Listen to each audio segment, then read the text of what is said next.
नमस्कार। आज हम बात करने वाले हैं एजबेस्टन की उस जबरदस्त टेस्ट जीत की, इंग्लैंड के खिलाफ भारत की वो हिस्टोरिक विन।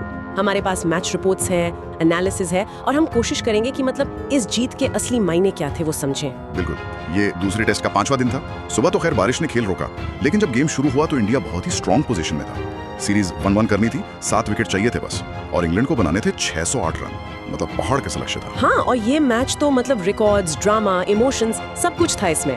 तो चलिए सीधे चलते हैं मैच पर। बारिश के बाद जब खेल शुरू हुआ, पिच में थोड़ी नमी थी, लग रहा था कि गेंदबाजों को मदद मिलेगी। हाँ, और मिली भी। आकाशदीप ने उस नमी का पूरा फायदा उठाया। दिन का दूसरा ही ओवर था शायद, और पहले ऑली पोप को बोल्ड कर दिया उन्होंने, और फिर थोड़ी ही देर में हैरी ब्रुक को भी LBW कर दिया। इंग्लैंड का स्कोर अचानक 72-3 से सीधा 83-5 हो गया। क्या शुरुआत थी। मतलब एकदम से प्रेशर बना दिया। बिल्कुल। फिर बेन स्टोक्स और जेमी स्मिथ, उन्होंने थोड़ी देर पारी संभालने की कोशिश की। विकेट गिरने रुके थोड़ी देर, लगा कि शायद कुछ पार्टनरशिप बनेगी। हाँ, थोड़ा रेजिस्टेंस दिखाया उन्होंने, लेकिन फिर आया वो लंच से ठीक पहले वाला मोमेंट। जडेजा ने बहुत तेजी से ओवर खत्म किया, शायद 1-2 सेकंड बचाने के चक्कर में, और उसका फायदा ये हुआ कि वॉशिंगटन सुंदर को लंच से पहले एक और ओवर डालने का मौका मिल गया। अच्छा। और उसी ओवर में सुंदर ने फंसा लिया इंग्लैंड के कप्तान बेन स्टोक्स को। LBW वो स्ट्रेटेजिकली बहुत बड़ा विकेट था इंग्लैंड के लिए। बिल्कुल बिल्कुल, टाइमिंग के हिसाब से भी और प्लेयर के हिसाब से भी बहुत बड़ा झटका। सही बात। तो लंच पर इंग्लैंड का स्कोर हो गया 153-6। लक्ष्य से कितने 455 रन पीछे थे अभी भी। और आकाशदीप के तब तक 4 विकेट हो चुके थे। हाँ जी। तो लंच के बाद सिचुएशन एकदम क्लियर थी। इंडिया को बस 4 विकेट और चाहिए थे जीत के लिए। स्पिनर्स ने दबाव बनाए रखा होगा। फिर वो दूसरे एंड पर टिके हुए थे, उन्होंने अपनी 50 भी पूरी की और काफी अच्छे शॉट्स लगा रहे थे। सुंदर के एक ओवर में तो शायद 17 रन बना दिए थे। हाँ बिल्कुल, और इस पारी के दौरान उन्होंने वो रिकॉर्ड भी बना लिया। ऋषभ पंत के साथ मिलकर एक सीरीज में विकेटकीपर द्वारा सबसे ज्यादा रन बनाने वाला। कमाल की बैटिंग कर रहे थे वो उस समय। सही में खतरनाक लग रहे थे। हाँ, वो थोड़ा डेंजरस दिख रहे थे, लेकिन तभी कप्तान गिल ने आकाशदीप को वापस अटैक पर लगाया और ये मूव एकदम सही साबित हुआ।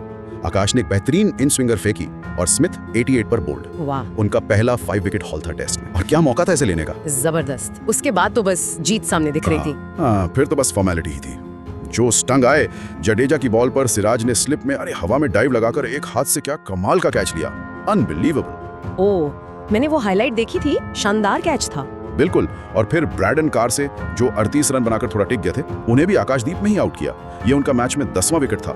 10 विकेट मैच में, कमाल का परफॉर्मेंस। और इसी के साथ इंडिया ने 336 रनों से मैच जीत लिया। सीरीज 1-1 से बराबर। एजबेस्टन का किला जो था वो आखिरकार जीत लिया। जाहिर है मैच के हीरो तो आकाशदीप थे ही 10 विकेट मैच में, लेकिन शुभमन गिल की कप्तानी, उसकी भी तारीफ करनी होगी। बैटिंग तो की ही, पर सबसे कम उम्र के भारतीय कप्तान बने जो विदेश में टेस्ट जीते।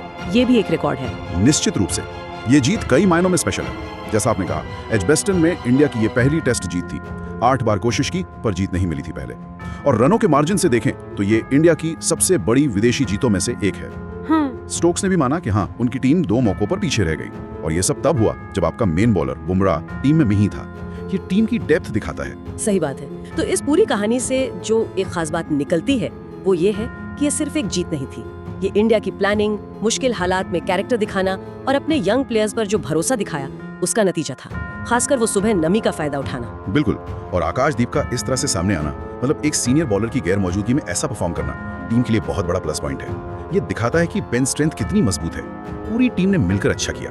तो अब श्रोताओं के लिए एक सवाल छोड़ जाते हैं। एजबेस्टन की इस हिस्टोरिक जीत के बाद जो कॉन्फिडेंस मिला है, क्या टीम इंडिया लॉर्ड्स में जो सीरीज डिसाइडर होगा उसमें यही मोमेंटम जारी रख पाएगी? इस जीत का साइकोलॉजिकल इम्पैक्ट कितना बड़ा होगा?